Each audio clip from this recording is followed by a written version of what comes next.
You were not for Donald Trump at first, right? In the beginning, during the campaign? I was passionately opposed to Donald Trump every minute of the primaries and wrote column after column, National Review, Town Hall, all of the conservative sites, and broadcast on my show, lost listeners.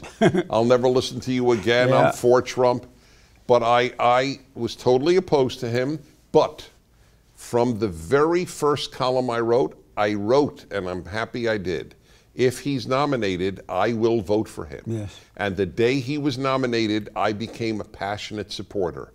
Because as much as I held against him, it is infinitely better to have a flawed Republican than a flawed Democrat. That's the way it works. It's better to have a flawed Republican than a non-flawed Democrat. That's right. Nice people can ruin a country just as much as not nice people do. The left is ruining America. If you don't know that, then there's nothing else makes sense. When Donald Trump first announced that he was going to run, and I can hear it now, I can see it now, he said that I'm going to put a big, beautiful wall around the borders. I'm going to protect the country from our foreign enemies and domestic enemies. I'm going to bring jobs back. And he was, and other things, and he was so bold. Were you for him from the beginning? From day one. See, I want to just, let me say something. And so I'm driving in my car to the gym, I'm listening to you. And I'm thinking, I got to go and have Shabbat with Dennis. But wait, I want to make an announcement. You and a number of other people very close to me were for Trump from the beginning. And I thought you were so wrong, and you were so right. And I just say, I always analyze these things. What did you know that I didn't know? And what you knew was the big picture matters, not the details. That's right. And I was, look at what he did, talking about the size of his hands, his terrible little Marco, his disgusting comment about McCain. And they're all fine and it's disgusting. But the bigger picture is this guy is going to fight. 100%. And we have not had a fighter in office since Reagan. That's right.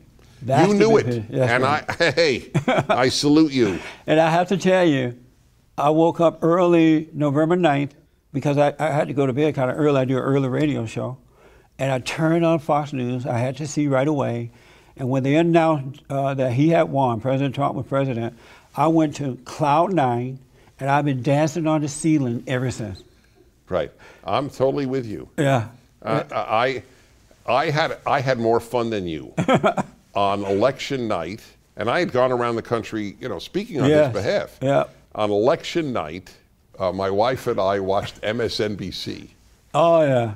That, my friend, was Cloud 9. I bet. I bet. I'm enjoying, in all honesty, I'm having a ball seeing and watching the liberals overreact, watching them go through pain and frustration and confusion. Because I'm thinking, we suffered like that for a long time. So you're happy with what the president is doing so far, or what's happening right now? Yeah, look, if I could advise him, I would. There are tweets I would not have him send.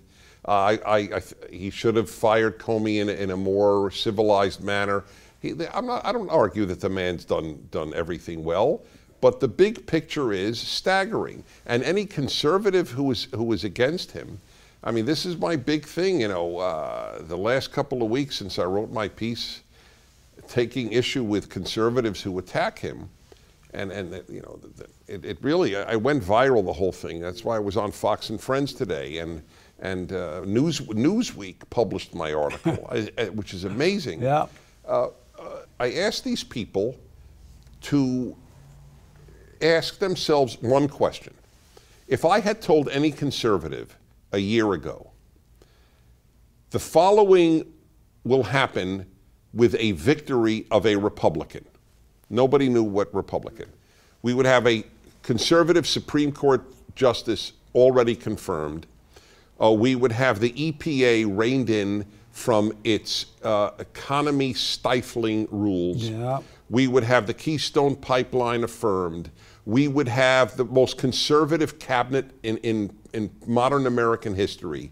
We would have a Secretary of Education who's for school choice. Yes. And we would have a guy who stands up in front of 50 Muslim countries and says Iran is evil and uses the term Islamic terror in front of Muslims. So if I told you that, they'd all go, wow, is Ted Cruz going to be president?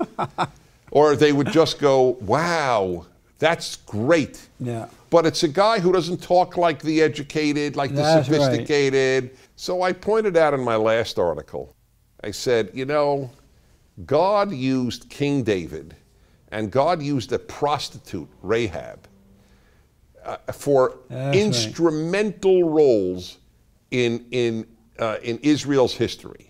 And King David makes Donald Trump look like Saint Donald Trump. That's right, like an angel. King David sent a man whose wife he had had adultery with to die to cover up his adultery with his wife, and God uses him. Yeah. Rahab runs a whorehouse, and he uses her to save the Israelites going into Canaan. Without her, they don't get in the promised land. Well, okay, so I'll live with Donald Trump.